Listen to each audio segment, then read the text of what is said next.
Kane confirms Mm-hmm. his retirement. Well, sort of confirms his retirement. So in an interview with the Right View, Glenn Jacobs, aka Kane, said the following. I think he was asked whether he still does stuff with WWE. I actually don't do that much wrestling anymore. I don't want to get into a wrestling ring and actually get knocked down because I don't know if I could get back up at this point, he said.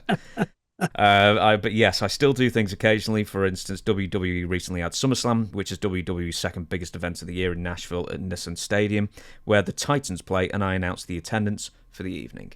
So I think Kane's pretty much done, it sounds like.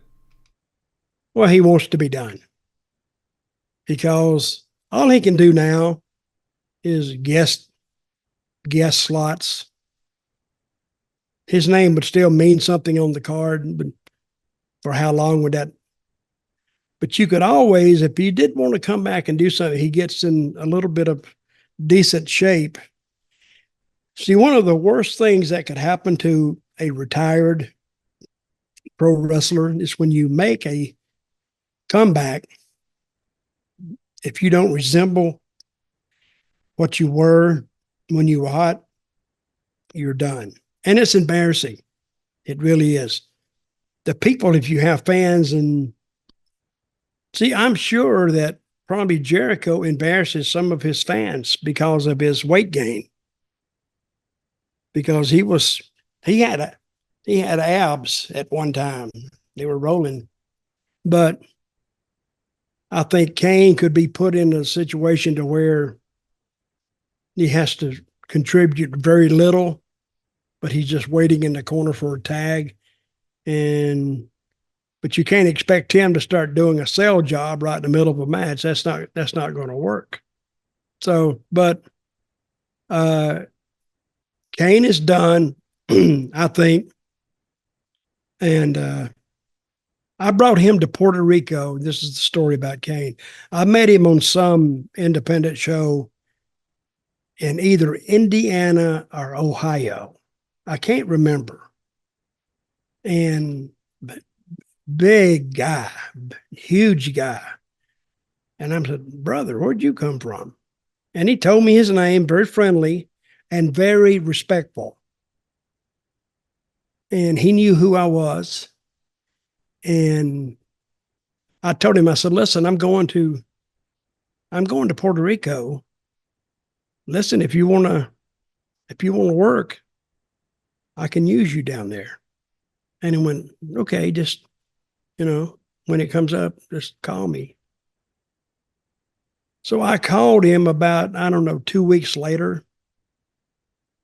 And he knew nothing about Puerto Rico. He didn't even really know a lot about the wrestling business. He knew something about WWF. That's what he knew. This was actually after the territorial days. This was after Memphis had more or less closed up, but they never really closed up till much, much later on. And the longest territories that were still in existence after Florida had closed and Georgia had closed and the Carolinas and Mid-Atlantic had closed and most of Tennessee had closed up and Texas and even Minneapolis and Indiana, those places, they were closed. Memphis and Puerto Rico were the longest lasting of all of them. So Glenn had very little options to go and get experience. So when I went to Puerto Rico, I called him and I promised him that he could make not a lot, but I said, I'll take care of you, which I was going to do that. But I got down there and I got him, I think, he only worked 3 days a week. And he was going to share an apartment with me. And I forgot what I got, at $500 a week or something like that. It's like minor league baseball. Those guys make crap in minor league baseball, but they're not in the majors. So I booked him and he called me about, 5 or 6 days before he was scheduled to appear. And he went, and I could tell in his voice something was bothering him. He said, Dutch, I said, what's the matter? Well, I've been hearing some things about Puerto Rico, and that guys go there and they don't get paid. And I promised him right then, I says, Glenn, if you'll come down, I will guarantee you'll get paid and you won't get stuck. And he was talking about that too. He said, I've heard of guys going down there and getting stuck where they had to have money to buy a ticket off the island. Yeah, that has happened. So, but he came down there and I got his money every week, and he didn't make a year. He made 9 months, but in that 9 months time, I was there every night with him, watching him, riding with him, telling him to do this and do that and slow down here. Well, you didn't really have to tell Glenn to slow down. You'd have to tell him sometimes to speed up.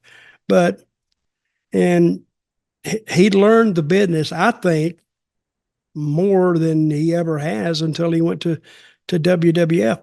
And he learned their style when he went there. And I don't think he's ever forgotten it. He's always, and I live with him. He's a great guy.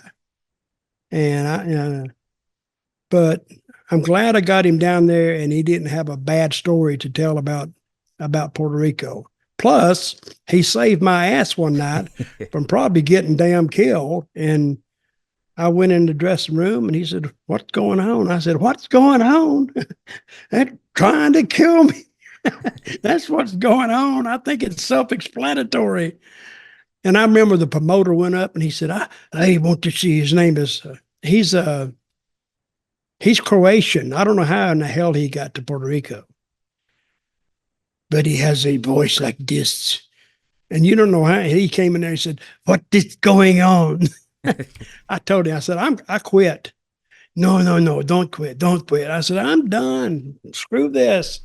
You can't hire security that keep those people off me. I'm not doing it. So, but anyway, they